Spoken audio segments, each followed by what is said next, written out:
Hey guys, thanks for joining. So in this video we are taking a closer look on the autofocus performance on the Blackmagic Cinema 6K. Two different lenses, different results.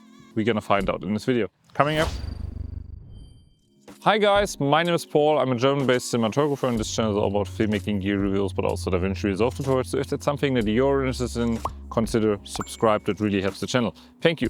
So Blackmagic just announced a few days ago the autofocus update coming onto the Blackmagic Cinema 6K and also will be available in the future for the PACKS, which is a really cool move. And just to clarify, because I think there are many questions out there, the autofocus has to be implemented onto the sensor that this is gonna work. So therefore, it won't be able to get that feature on the Blackmagic Cinema 4K or the Pocket 4K, the Pocket 6K. So from now on, only the Blackmagic Cinema 6K and also the PACKS will receive it, because that sensor has autofocus implemented, because it's the same as on the S5 IIX, for example. But I have no information if that will be available on the 12K LF sensor. So how does it basically work is you just download the current firmware 9.5 from the Blackmagic side and then you install it onto your camera. If you go now and swipe to setup, you can find in the pages where it's called autofocus beta and then you tap on PDAF. So it's face detect autofocus. If you're going now back into the menu and you swipe left, you can see you have few different options on the right hand side on the screen. So we have single tap autofocus and we have continuous autofocus. The box is like tracking and then the last one is face.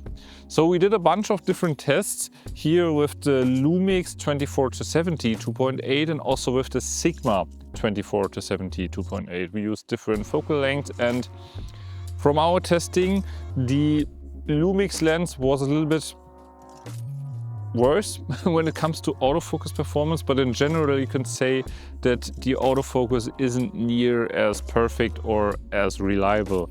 So it sometimes tracks the face, but it loses this very quickly, and also it jumps back and forth. And also the same can be said for object tracking. We tried a different bunch of objects. We tried my bottle and we also tried the lens.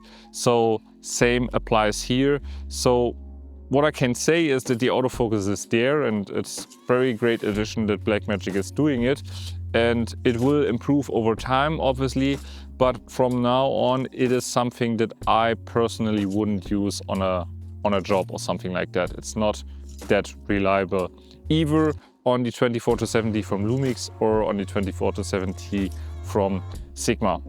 So this tells us that the autofocus performance on the camera itself, the tracking, has to be refined.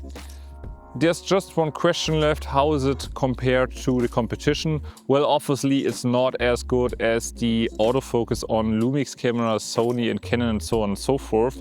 It is somewhat comparable to the autofocus that Red has been implemented on the Komodo, but I would go so far that I will say that the autofocus on the Komodo is a little bit better when it comes to reliability, especially on faces. But it seems that the tracking here is working, but it cannot focus. So there's that. So obviously this is a great new feature, and we can only hope that Blackmagic will implement it and will improve it over time. But from now on we just have to wait and see. If you have any further questions, you know the game, just drop them down in the comments below. And don't forget to subscribe to this awesome YouTube channel here, and see you in the very next one. Cheers!